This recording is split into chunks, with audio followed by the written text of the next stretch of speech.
فلولا نفر من كل فرقة منهم طائفة ليتفقهوا في الدين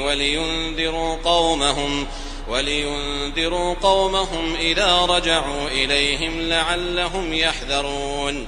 يا أيها الذين آمنوا قاتلوا الذين يلونكم من الكفار وليجدوا فيكم غلظة واعلموا أن الله مع المتقين. وإذا ما أنزلت سورة فمنهم من يقول أيكم زادته